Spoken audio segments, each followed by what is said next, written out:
This boy Chester is laid up like he's been there since day one. I'm just like, girl, open your eyes, it's not real. The way they incorporated season 1, season 3, and season 5 Iris, I was like, y'all are taking me back. And then she killed him. I said, dang, that's how you do your people? She's done. Her computer does a little click, click, click. So something's gotta give. Nash needs to step up to the plate and go touch on that fusion sphere and give himself up, you know? Nah, I'm joking. Did they just take my man Tom's job? Hey guys, it's Kaya. In today's video, I will be recapping, interviewing The Flash Season 7, y'all. Episode 1. All 12s and 12s. We left off with Eva. She done made her way out, y'all. Killed Mirror Iris. Got the real Iris still trapped up inside. My girl. She's going through it up in there. I don't know how much more she can take. And then it's not like she has Camilla and Singh because they're MIA up in the Mirrorverse too.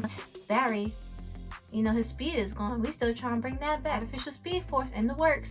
And Papa Joe, you know, he's going through so much. And we could definitely see it this first episode back. But they're all trying to devise a plan to bring back the people they love, which is where we pick up this season because, you know, they didn't get to finish at the end of last season. There were still a few more episodes left over. So we're trying to wrap up that story, but there's a lot of work to be done.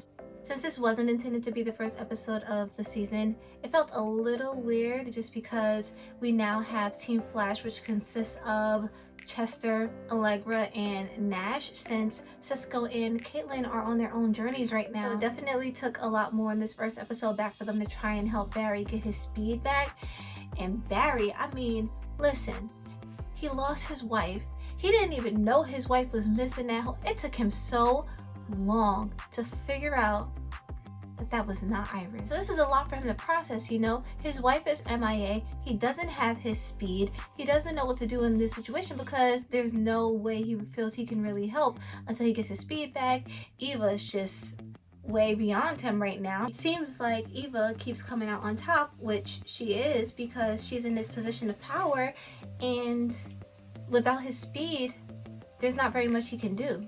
So Team Flash is working on a way to power up the artificial speed force, that way Barry would be able to get his speed back. Wait, this boy Chester is laid up like he's been there since day one. But listen, I'm all for it. If he's going to be the one that's going to help my man Barry out, he could stay. So we find out from the Council of Wells that the particles needed to power up the speed force actually exist within Nash. He is also the organic receptor, which he would need to sacrifice himself in order to power up the speed force for Barry to utilize it in order to get his speed back. And he was not feeling that, y'all. But that just means that all of the Welleses would also be sacrificed as well, which includes my man Harry. And the thought of losing him again, that hurts. Homegirl Iris is over here having hallucinations, thinking she's on a little date night with Barry. And I'm just like, girl, open your eyes, it's not real. He's not there. And sure enough, she opens her eyes and she knows something's not right. I still don't know what Camilla and Singh is. I'm still in this place. Barry hasn't found me yet. And then she gets hit with all of these versions of herself. Not all of them, there's only 3 of them. But the way they incorporated season 1, season 3, and season 5 Iris, I was like, y'all are taking me back. They made sure, they were like, wardrobe, save these outfits because we're going to need them at some point. Side note, we also learned that Ralph and Sue have gone off the grid. Eva, who is continuing to disassemble Black Hole, we learned that I don't know why I didn't put 2 and 2 together when they first introduced Eva, that she's the one who created Sam Scudder, Mirror Master, and then she killed him. I said, dang, that's how you do your people? Shattered him into a million pieces like he wasn't nothing, just like she did Mirror Iris, all because she was getting soft. Now Nash is not ready to die. I mean, I knew he wasn't gonna go easy. So he's trying to get Allegra to help him out, which she agrees to do. So when she does decide to help, she goes to Star Labs and ends up using her powers to push the multiversal particles out of Nash into the fusion sphere, which ends up creating a blast that hits Barry, knocking all of those particles into Barry. And when I saw him become all these different versions of Wells, like he had been playing them all along, like Tom, I said, Grant, sir, you did that. It's up there for me with, who are you? "Oh, I'm your brother." And he was like, listen, this was up there. That season 3 scene, this was up there. When he became Wells the Grey, Harry, Sherlock, him teaching them, not even teaching them, correcting them on how to pronounce Sherlock's name. I died, y'all. I could not. Look, you, yes, you, no, not so much. I mentioned Harry earlier because he's a part of the council, and when Nash goes, he'll have to go as well, you know? But HR, I love HR just as much as I love Harry. Harry's number one, but HR as well, those two, they have my heart, man. Harry has been a part of this team for so long, and then HR came in, he sacrificed himself so homegirl Iris could live. Now look at her, she's stuck in a mirror. But he did that out of the goodness of his heart, and we're about to lose both of them forever. Sad. So with Scudder dead and Top in custody, we learned that Top actually has empathic abilities, which have progressed into more over time. It insinuates that Cecile would be able to do more as well with her abilities if she actually leaned more into them. So with Top not cooperating in an attack on Central City, looming in the air because Top is working with Eva, Cecile, Mama Cecile, learns how to put those emotions on other people. You can make them feel now. I said, this is gonna be good. So that being said, they find out that Eva is planning to blow up a black hole plane over Central City, killing thousands. So that means that Barry needs his powers back ASAP. With his speed healing deteriorating and all of the Wells particles being within him, Barry can't survive much longer with these people up in his head, so something's gotta give. Nash needs to step up to the plate and go touch on that fusion sphere and give himself up, you know? Nah, I'm joking. But yeah, that's what happens. Not the usual team that we're used to. There are so many things still left incomplete, and for this to be the premiere episode, you know, we have a long way to go from here. There's so much more that's going to happen. So it's just a different take on what we're used to. And I actually like that because it makes for a change of pace, you know? It's different because we don't have the usual team there at all. It feels new and fresh, but you still have a sense of nostalgia that you feel throughout the episode as well because, you know, this is a show that we've grown with over time. We've grown with them.